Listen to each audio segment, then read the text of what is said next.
We are live. We are live. We are live. We are with our man Ryan Dyer with one of the best backgrounds, I guess you could ever say. The lovely Coliseum, future home to the 28 Summer Games for the Olympics. Hey, so I just want to say this: Kobe and Shaq and the Lakers, terrible first halves, and they always play very well in the second half. Coach Carroll, his whole thing was we had a whole chant like you can't win the game in the first quarter, you can't win the game in the second quarter, you can only win it in the fourth quarter. That's when you win the game. I think it was just something we have to adjust to. The Trojans starting the game off slow. The question I have behind it is how many points are they able to overcome? That will be my question. And if they're able to overcome a lot of points, that'll be pretty cool because Coach Lynn figures out how to stop teams when they come out of that halftime. So, how are you doing, Ryan? Let's talk about the press conference first. Let's get everybody in here. Maybe they could catch on in. Another victory. Trojans win 37? 38. 38-21. They covered the spreads. And I was always told, great teams cover, good teams win. So right now, we're looking like a great team. We're 3-1 against the spread this year, so we're looking pretty good. Look at you with those Bet Online stats. Look at you. What do you got coming out? You just walked out of the press conference. Let us know. What do you have? Yeah, what's up, baby? I mean, good win. Hey, it did not look that way in the first half. And that's what I'm saying. Kobe and Shaq never looked good in the first half, and then they won 3 championships. You know, with Coach Carroll, we weren't that great in the first half, so it's something we have to get used to. But it's an excellent win. I'm happy with the win. I'm very happy with the win. Couple of complaints, but nothing that can't be fixed. Put it that way. Yeah, absolutely. Which we'll get into. So if it's too noisy, just let me know. Obviously, I'm outside the stadium, so still it's completely quiet. I don't hear any background noise. Look at that. All right. AirPods doing some nice noise cancellation, but no, good. I mean, just wrapped up the presser. Had Coach Riley, Miller Moss, and Kamari Ramsey, and then got Mason Cobb, Kobe Lane, Deuce Robinson, Nate Clifton, and Jamil Muhammad. The only thing I'll really take from it, I think, a lot of conversation about, first half and second half adjustments. And, it's just kind of the same story, which I think is good. You want to have the same story, but just this team is resilient. And I think they all repeated that resilient team. They knew they could play better. They knew they weren't playing up to the standard. It wasn't that they practiced bad or that. It just, came out and didn't play to their standard. I thought one just X's and O's thing, which I think you can probably relate to, Coach.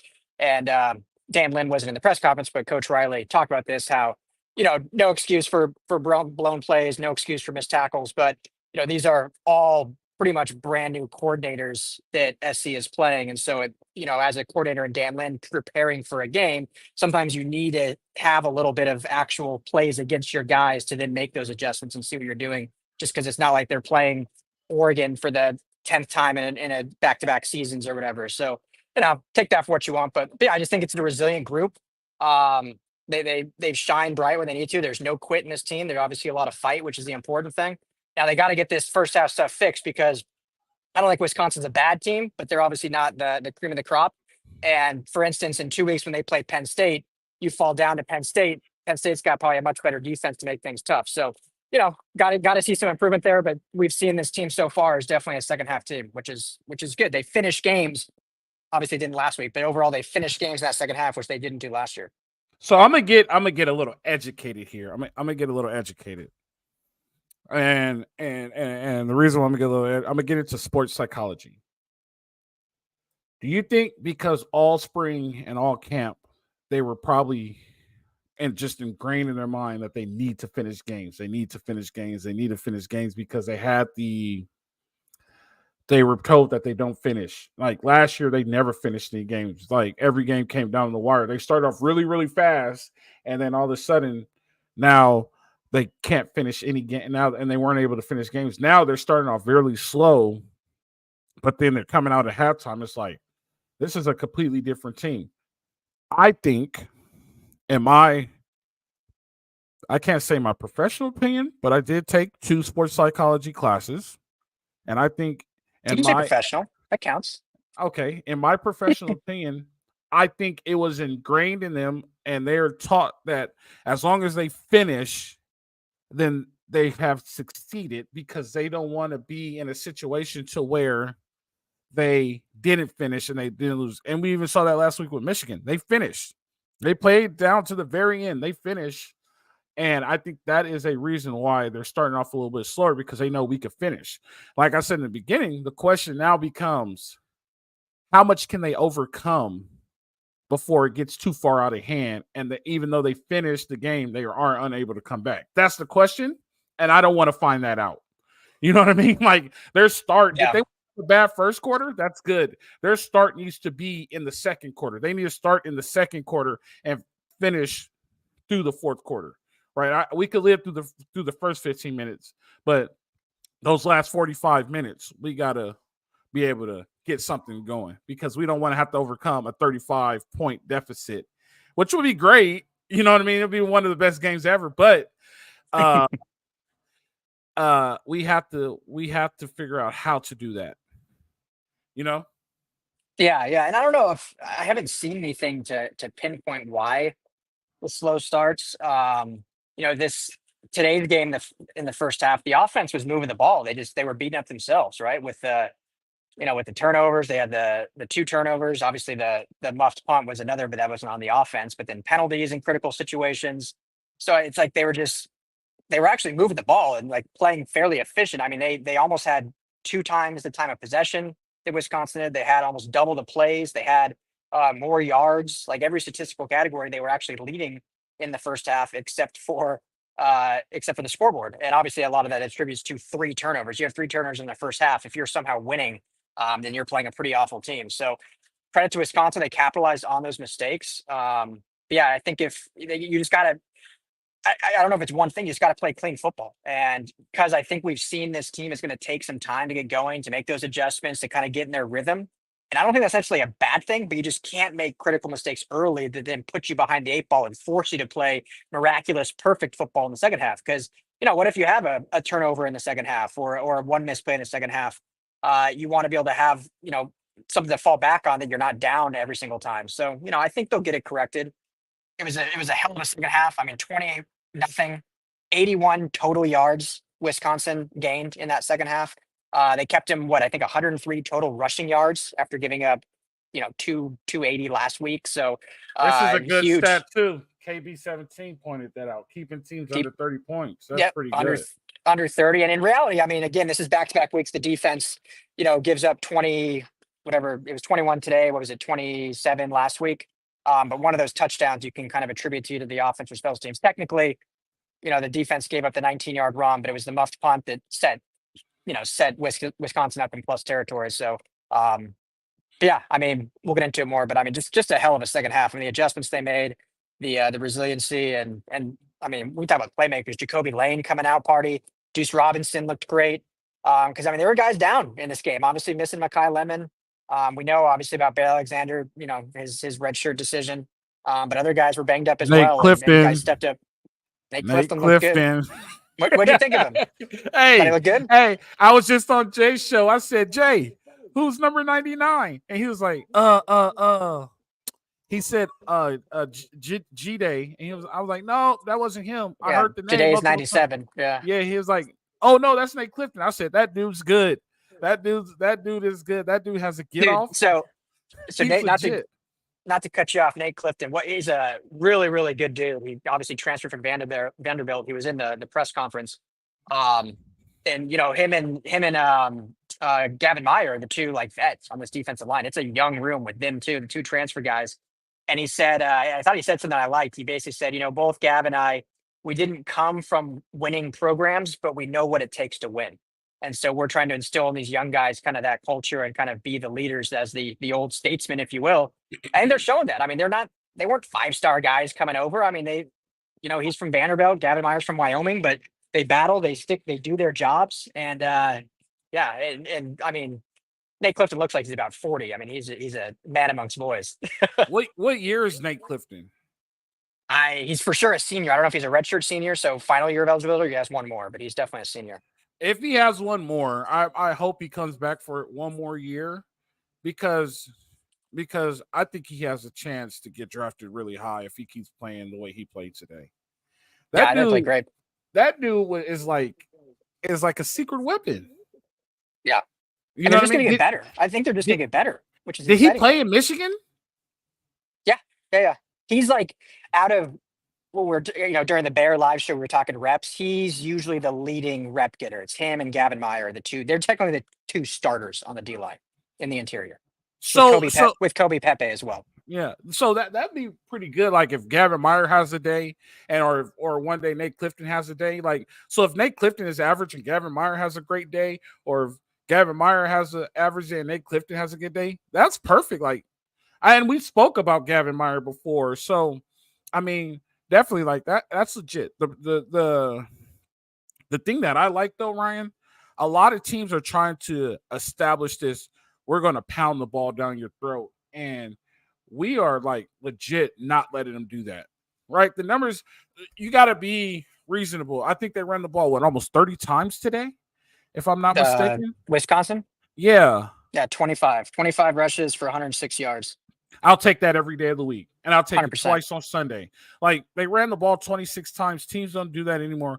Somebody is eventually going to have to call around the Big Ten, like, "Hey, you can't run on SC. Like you could try to do that. Yeah, 25 for 106, like 55 yards by Tyree Walker, 32, 13. Yeah, so it was a combined 6. Like Tyree only had 55 on 12, 4.6. Like I love it. A year ago, it would have been a track meet, like legit, like, and it would have been with the running back. So I love it. And the fourth down stop like was legit this year. The fourth down stop was legit this year. So Yeah, definitely. Hold on. been, I got go ahead and talk. I got a crawler yeah. who made her way over here. Oh, guest appearance, celebrity guest appearance. Okay, falling Say under hi. the desk. Say hi to everybody. What's up? Is that little Charlie? That is little Charlie. Big Charlie, I should say. Be like double my baby size. But yeah, I mean, that's been I think a big thing too, coach, this whole season. They've been fantastic on fourth down. I don't know their overall season. I don't have it in front of me, but obviously some big ones today. And yeah, they just, they have that mentality. And was it Mason Cobb was talking? I think it was Mason Cobb talking about it and basically said, which is obviously common sense, but they treat it like a turnover, and it is turnover on down. So, you get up for those turnover plays, and I think that makes a huge difference. And they've just been great at it. Yeah, so here's my question, and we have to have this question, and you yay or nay it. But when do we start having the conversation about Zach Branch? And it's not a conversation of he's not good enough. It's a conversation of how do we get him able to be the Zach Branch we know he is. You know what I mean? Like we have to have this conversation. Like we're 3 games in, and realistically, like his best game was LSU. Somebody brought up a good point. He doesn't seem like he has that step anymore. Like today, number 9 ran him down. That should have been a touchdown, in my opinion. When they were down there and he got pushed out of bounds. Like, not saying he's bad, not taking away his athletic ability, but how do we get more production out of him? Yeah, I mean, he had a rough game today, obviously. So, I think on special teams, it's almost like he needs to know there's someone vying for his job, I think. And I'm not saying that's not the case. Today was a little different because Mekhi Lemon typically is the number 2 in terms of returnment, and he was obviously out with the concussion still. So I know a lot of people are probably like, well, why did they bench him after the 2 bad punt plays and obviously the month? But I think the drop off would have been pretty significant if they were to bench him. I think Quentin Joyner might be that next option. I might like that though. I might like that. Not saying it wouldn't be, but just I think it's worth noting that Mekhi Lemon's usually that backup return guy, and he's obviously out. So for anyone wondering that, but I think that's part of it. I think maybe there needs to be a little bit more. Not saying there isn't. I don't know. We're not in the practice in the meeting rooms, but maybe there needs to be a little bit more push. Like, hey, you're not starting back there this week because of how you played. Like we're going with someone else, seeing what they can do, and maybe that sets that fire a little bit because it's undeniable his talent, but we haven't seen it this year. I think he's gotten better as a receiver.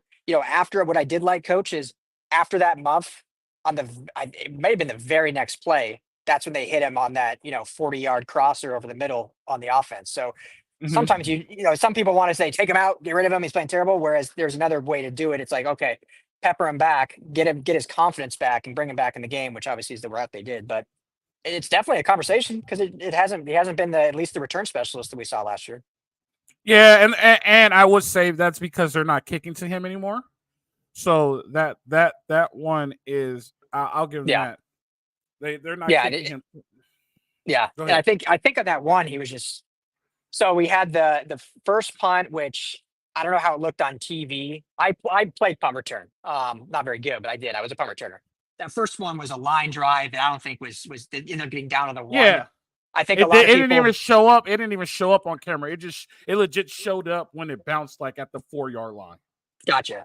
So Yeah. then that's how it should because a lot of people in like the press box were kind of like blaming him. To me, I didn't see that. I mean, it was just a line drive punt that he would have had to like acrobatically to even make a play on it. So yeah, it was just a great punt that worked out. So I don't think that was on him. And then the second one that he let bounce again, I think he was almost maybe thinking that the last one was his fault and he had to make a play. Like he couldn't let another one get down inside the 10-yard line. And so he's just trying to do too much and obviously tried to pick up the bounce ball and muffed it and that. So, I just think he needs some confidence back, but also maybe needs someone pushing a little more to say, hey, you're not ingrained in this 100%. No, man, you can't be mad at they shoot because if he would have shot a long drive and he would have missed it, then everybody would have been on him too. I'm just trying to figure out. I believe Branch can't handle the weight again. The weight that they put. Oh, the weight gain that they put on him. He doesn't look comfortable or the same with it. Maybe he's more Deshaun Jackson, Tyreek Hill. That's a good point. And I brought that up when we talked the show with Jamal. I was like, it could be a gift and a curse putting all this weight on these dudes. And a lot of them look really good. A lot of them look good with this weight. They're moving around really good. Branch might be the victim of too much weight gain. I don't know how much he weighs right now. Do you know? I thought he was in the I 170, 185 yeah, range. I think it was only like 5 to 7 pounds, but I mean that could still have a difference. I mean it's definitely worth it's worth exploring if that's the thing. Who knows? But yeah, I'm not sure. I think more of it Yeah. might just be confidence and lack of opportunities. I think last year because he was a freshman and so new, teams just kept kicking to him, and so he would kept catch him off guard. I think this year everyone knows what he is, and so they don't kick to him, and then when they do, he's trying to do too much instead of just kind of letting the play come to him. If honestly, and like I remember last year, I was saying, I think Zach Branch is getting away with a little bit too much. You know what I mean? And a lot of people are on my case. I'm like, he's getting away with making mistakes. And I understand he's a freshman, but like, and now you're starting to see these mistakes show. And now that he's a sophomore, people aren't accepting it. Like he shouldn't be allowed to do that anymore. Well, if I've been allowed to put my hand in the fire, I'm gonna keep my hand in the fire and keep it there. So I just don't know. Like, I'm not saying that we need to bench him. That's not the end all be all, but we need to find a solution to where he could be really good because we could keep him there because he could be a viable piece in one game. Like today was Jacoby Lane's day. Game 1 was Kieran Harper's day. Game 2 was all their days. You know what I mean? Michigan was Jacoby Lane again, right? Jacoby Lane had a good game. Like, so you just never Yeah, know. I mean Branch actually led all receivers in yards against Michigan, but Jacoby had the touchdown. Oh, he did. See, so So like you never know the yeah, day. Yeah. And so that's just my thing. I just don't know where it is and how it pops out, but we got to figure out how to get him productive again. That's all I'm saying. Maybe I should say it like that. We need to figure out if we were in a coaches meeting, that's what we say. We need to figure out how to get him productive again because yeah, right now it falls on us. It's not him, it's on us, and we need to figure out how to get him productive. that's a great way to put it. Yeah, how do you put him in a position to succeed? Yep. There you go. We got to put our players in the best position to be successful. And I don't think he's in the best position to be successful right now. But it's not the end of the world. He still seems happy. So, but you never know what these kids are thinking. But it's not the end all be all, in my opinion. And these kids do still seem happy. And I think we're in a good place. In my opinion, next big test is Penn State. But also, they have to go on the road and play Minnesota. Minnesota next week, yes, sir. We took Michigan to the brink. They were getting blown out and brought it back. They should have beat Michigan. I didn't get to watch the game at all, but I saw it was 24-3, and then they ended up losing 27-24 or something. Did you see the fact that they had an onside kick and they called it offside when Michigan recovered it? And they said he was offside and he was not offside? No, I didn't. Yeah, it's getting Wait, out of hand. Minnesota recovered it? Minnesota recovered and they called it offside. Oh, wow. That's brutal. It's getting out of hand.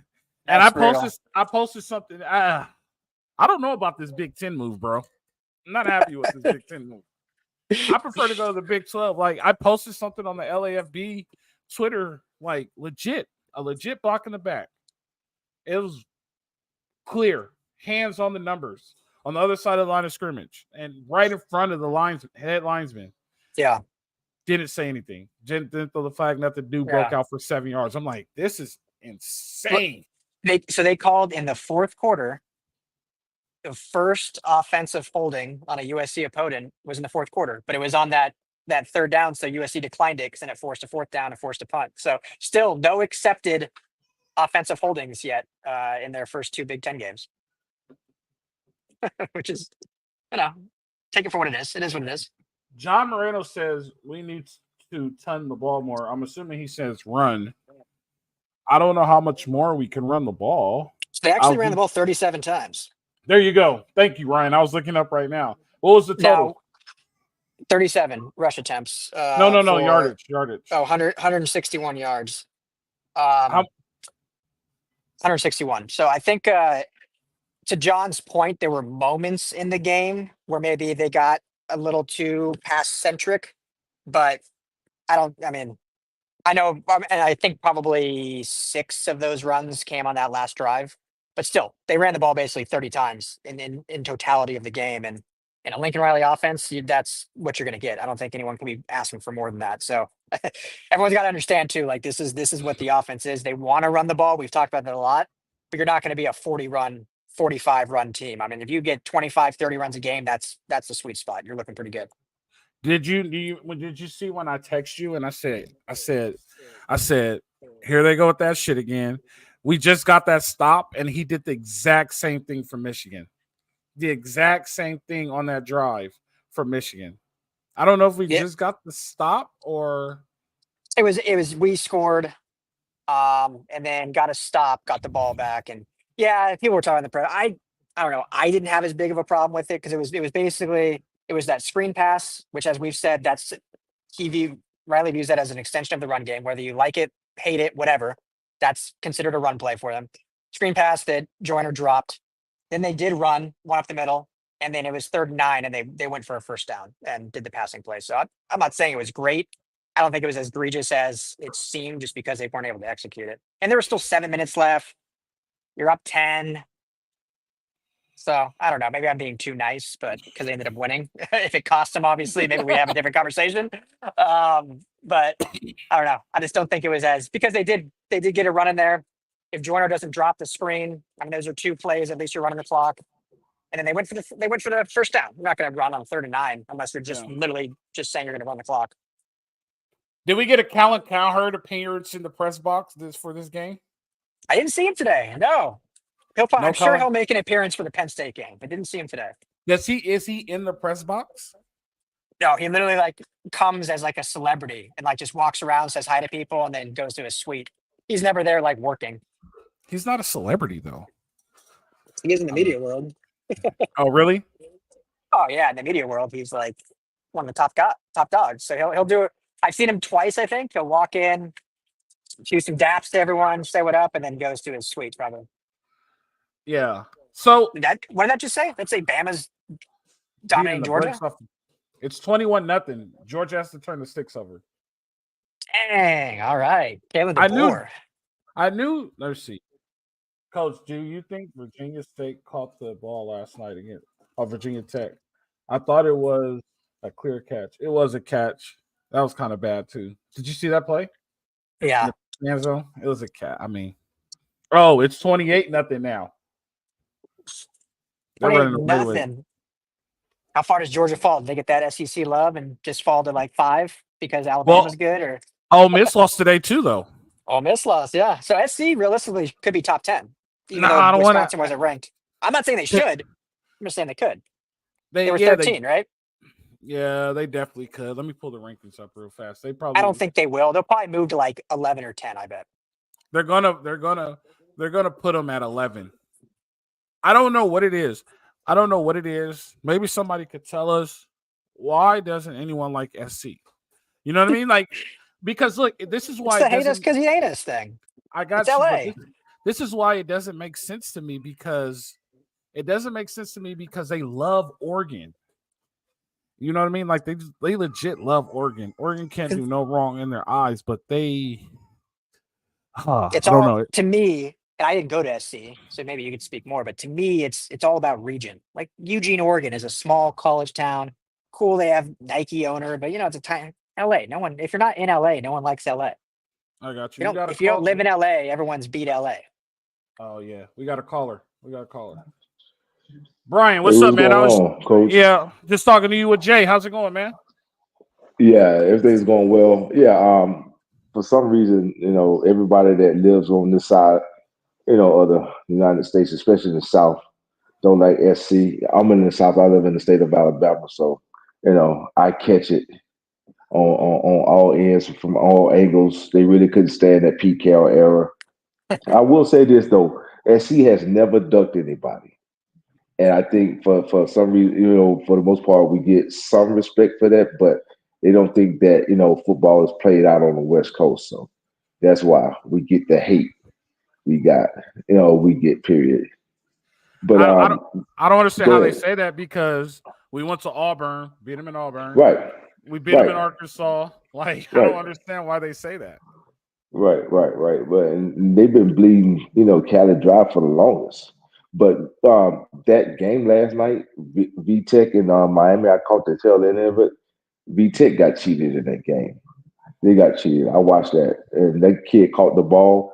Miami defender knocked it out of his hand after they were on the ground. So, you know, Let me ask you this real quick, Brian. I'm gonna ask you this question real quick.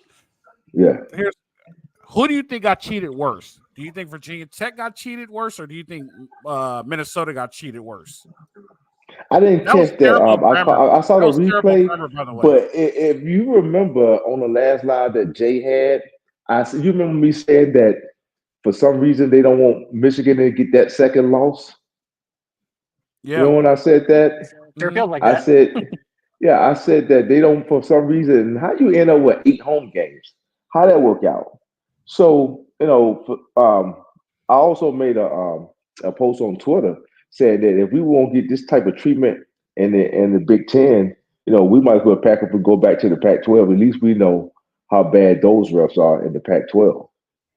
But for some reason I saw another face mask this game not called. Oh yeah, Woody. On Woody Marks. I Yeah, saw oh it too. Woody, and he looked back at the ref like, you're not going to call that. And I don't then understand it. and then if you look at our Twitter, I posted something with a video. There's a clear block in the back right in front of the heads lineman. They don't Oh call that yeah, you either. talking about on that special teams play? No, it was on I think on the third down. They got the first down. It was like on a Uh-huh. screenplay. And let me see if I could. It's I just thought I obvious. saw a block in the back when they got that 74-yard punt return. Or was that a kickoff return? Man, no, They it was a kickoff return because they penalized the defense for celebrating. The what's my man name? The linebacker name number Mason Cobb. 13. Mason Cobb. Mason Cobb got the pick six. And you know who he remind me of running down that sideline? Raymond Luger when he got that pick six against Ohio Ooh, State when we that's a had at the big. That's a college. big comparison. You remember that pick six he got? Yep. And he was Oh running yeah. down the sideline, looked just like him. But we got to stop throwing those 50-50 balls to Zach Branch. I hit Jay up in the first half, and I was like, for some reason Zach looks slow. Does anybody else see that? We were just talking about that. We were just Uh talking about huh. that. And Uh somebody huh. said it could be because he gained a lot of weight. And That might be it. we did a show talking about, the weight gain could be positive, but it also Uh could huh. be negative. And that might be one of the things that happen Uh is huh. that it might affect him because he might have a little bit too much on him. So we Right. don't, and I don't know, but like I said before, I don't know if you heard me or not, but the best way the best way to coach Talk is it's not on us. We have to find a way. If I was coaching, we have to find a way for him to be more productive. It's not his fault. We need to figure out how to get this to where he's productive. So Yeah, but even I've noticed even when he's gotten it in the open field, he's not outrunning anybody like he did last year. Now I understand they getting them big, they got everybody bigger so we can compete and take those blows in the Big Ten. But for some reason, he looks extremely slow. He don't have that burst like he had last year. Go back there and watch a lot of those, kickoff returns and those punt returns. He had a burst last year. You would think he would be more powerful because you build up your quads. And I saw one clip of him running on a treadmill. He was running like 26 miles an hour. Now I don't know if that was pre-weight gain, but for some reason, man, he looks real slow. I mean, extremely slow, man. I'm like, man, I'm looking for him to break one, and you got linebackers catching him. And true, now to be fair, they had an angle, but I'm like, man, turn him on. I'm looking for him to really explode. And I really could tell in that Michigan game, he was real hesitant, not catching the ball. And for some reason, it was weird in the first half. He let that ball roll down to the 1 yard line. I'm like, pick it up, Zach. What's going on? Everybody was sleepwalking in the first half. But again, I like the adjustments that the defense made. We got two valuable pickups in the offseason. One was Lynn, and the other one was Woody Marks. Woody's great. So there's a bet right now between us on Salute to Troy, and I'm Team Woody, and we said who's going to be the best transfer running back out of the first year camp for Oregon. Who's the bet with? I was the one that said originally he's the best transfer. You did? So Jamal thinks it's Marshawn Lloyd. I said it's Woody. No, it's Woody. It's Woody. I said it's for sure. Hey, Woody. and here's the thing, Coach. It's not even close. Right now it's close, but it won't be close at the end of the season. Woody made, even though we lost that game, man, that play he made on that defensive lineman at Michigan, which I think we got holes last week anyway, where Miller went to throw it and they hit his arm and he went, and that takes a lot of effort, man. That kid is gritty and you could tell he wants to win. That's an effort play. Did you know Woody? Woody Marks. You know Woody Marks last week. Last week, Woody Marks averaged 7.7 yards a carry against Michigan's defense. And I really wish that Lincoln would have ran that ball on that last possession we got. Well, the second before the last possession that we got, when he was throwing, he threw like two screen passes that went nowhere, went incomplete, and it ran no time off the clock last week. But I'm like, man, look, line up and get that ball to Woody Marks. He's tough. When he hit that hole, he got both of those hands on that ball, and he has an explosion. Listen, go look at the comparison, man. The impact that Woody Marks had versus Marshawn. You don't have to convince me. You don't have to convince me. And you want to? And here's the scary part. And I'll get you out of here. Thank you for joining. Okay. Here's the scary part. Quentin Joyner is better than both of them. I can believe that, but I think he just needs some more experience. I think Joyner just needs some more experience. And I like that run that the big back we had. The guy, what's Jackson. The kid name? I like that he had a tough run that got a first down there in the fourth quarter. So he's a true freshman. You think Thunder and Lightning's on the way back? You think Thunder and Lightning's on the way back? He reminds me of Lindale. He reminds me a lot of Lindale, and Jacoby Lane reminds me of Dwayne Jarrett. Listen, that's our next big receiver going in the draft. It's going to be Jacoby Lane. That kid's going to be first round, just like Drake London was. But I appreciate you having me on, Coach, man. Yeah, no problem. Hey, go like and subscribe our channel on YouTube, man. I know you're most definitely one of Jay's referrals, and I appreciate you guys coming on. Thanks. All right, thanks, Brian. Man. Fight on. Yep. Thanks, Brian. Appreciate you. Hey, Logan's in. Logan, how you feeling today, Logan? Logan, how you feeling today? I can't see the chat since I'm on my phone. I know. I like this. Logan I don't know when he jumped in, but Logan's in here. First one say, what's up, Logan? Logan, are you in a good mood? Are we going to have a better chat this time than last week? I'm sorry. Really good. All right, Logan's in a good mood, ladies and gentlemen. We're all good. Thanks, Logan. I appreciate you. Love it. Win, baby. Hey, real quick, and then I might just love it, Logan. Let's talk about this quick, and then I might have to bounce because I got to go finish writing my article and then get home to my family. All right. And you can keep rolling. But we got to talk about Miller Moss. I mean, did he just have? I mean, I don't want to get ahead of ourselves. He's clearly in the Heisman conversation. He should be. But I think after this second half, I'm not saying he's the front runner, but you think he's top 5 Heisman conversation now? I mean, that was a hell of a second half. The grit he shows, and I keep seeing. I don't get this. I keep seeing. Not everyone, but I'll see on Twitter people saying like, "All right, it's time to move on. Let's see what Jade Maeva has." Like, I don't see that. Even when they were down, like, he was strip sacked, but it wasn't like it was a blindside blitz. They got him. The Elijah Page missed the block. So here's the problem. And the problem is that people don't watch our show because I said this. I said you're going to see a different offense out of Miller Moss from Lincoln Riley this year. You're going to see a completely different offense, and that's exactly what you see. Miller Moss is a pocket passer. He's not going to run. He ran a little bit today, though. I think he might be, though. He might get his running privileges taken away. Yeah, hit the O with the spin move, and then pick a nice hit. Yeah, I think he might get his running privileges taken away. But I will say this: like, you're going to see a different offense. The same amount of yards are being put up. They have 400 yards of offense, right? You're just not seeing the points. And the reason why you're not seeing the points is because it's taking longer for them to score. But you have a very good defense that's going to help you out, and they don't give up a lot of points. So all is well in love and war, and I think we'll be all right. I'll tell you this. Miller Moss is an elite quarterback, and there's nobody. Carson Beck's out of the Heisman race because he's getting boat raced right now by Alabama. So they're going to be high on everybody in Colorado. And Colorado is the worst program in college history, but that's another story for another day. But they're going to be high on Travis Hunter and Shador, but nobody places the ball like Miller Moss. If you got to understand why he places the ball, how he places it, like, he's really good at ball placement. He's an elite quarterback in my eyes. And I might be fanboying, but I don't care. He's very elite. Yeah, I mean. Oh, yes, he's a Heisman runner. He should be he should be in New York. And I told you this, Ryan. We have to talk. I was like, if things go right, I don't know if he'll win it, but he should be sitting in New York in consideration of being a Heisman Trophy winner. Yeah. I mean, they still got 8 games to go, but I think through 4 games, he's certainly in the conversation. I mean, finished today 308 with 3 touchdowns and a rushing touchdown, so 4 total touchdowns. And I think what's more impressive, and stats aside and whatever, and ball placement's great, but I think it's clear his leadership and his poise, never flinches.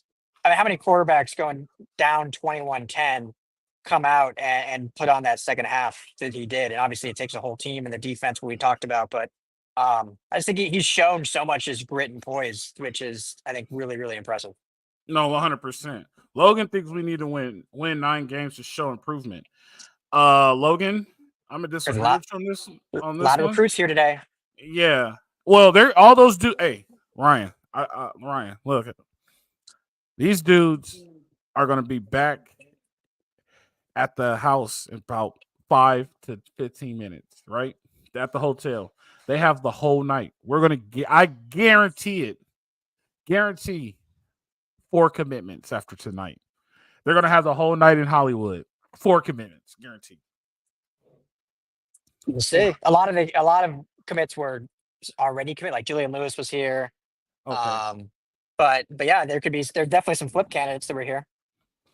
For sure. So this says we put up 28 unanswered points on the Grinch defense. Now I know what it's like to play USC the last 2 years. So I'm gonna make a quick correction here. Alex Grinch does not call the defense. It's Little Tressel. He just has the title. So it might be the Grinch Juju. It might have been Grinch who told him to blitz 6 and put your 5'11" safety on a 6'6" guy in the red zone. So that might have been a Grinch idea, but we'll take it. But Grinch doesn't call the plays anymore. Grinch, yeah. Yeah, he's safeties coach. Safeties coach with the co-DC title. What a co-DC title. Yeah, definitely. All right, Ryan, I think I'm about to bounce out of here, too. My Hawaiian food is on the way. I was DoorDashing my text. Unless anybody has any questions, I think we can keep it under 40. Love it. Another victory Saturday. We had 3-1, baby. 3-1. We head to Minnesota next week. And Minnesota's going to be tough. Hopefully it's not it's a 4:30 game. So yes. What is that? 6:30. 6:30. No, it's 6:30 Minnesota, 4:30 Pacific. Perfect. We should come out blazing. A very big statement game. That's going to be my theme for the week. This is the statement game. We need to prove that we could travel. Hopefully we leave on Thursday. But hopefully we could leave on Thursday and get our body clocks right. But we're 3-1. Victory Saturday. Everything's looking up. We're heading to go play the Gophers. And we can keep moving from here. So let's I wanted to tell you this, Ryan. So Kenny, when it was 21-10, was saying, the game's over already, blah, blah, blah. Sign to fire Lincoln Riley. He said, you guys are a 6-loss team this year, this and that. This was in the first half. When the game was over, I was like, have y'all noticed that you no longer hear from him every time SC wins? I was like, we didn't even hear from you after the Michigan game. And he was like, he said something. I was like, you guys haven't even played anyone yet. He said, we just play who we're scheduled to play. I'm like, all right, good deal. That's Oregon. Dallas Cowboys of college football. That is. Is he going? Is he going to the Rose Bowl? Yeah, he watch said him play at 8 p.m. Oh, he's going. He's going to that game. Get home at 2 a.m. Yeah, he lives in Lake Forest. Oh, yeah, that's a brutal drive up to Pasadena. Yeah, so that'd take the 5. I mean, at least there'll be no traffic after the game since it's going to end at 1 a.m. Unless he cuts across the 241 and goes 71 to the 210. Yeah, you can do that way too. Yeah, I don't know. Either way, brutal drive. Yep. All right, Ryan, I will see you Monday. I'll see all you fans Tuesday. Bet Online, Salute Detroit Podcast, another victory. Trojans win. Keep moving forward. Let's see where we are tomorrow afternoon. I'm saying number 11. Some people are saying top 10. It's only one way to find out. Other than that, we appreciate you guys. Got another win in the book. Go celebrate. You guys know how to go. Live free. Fight on.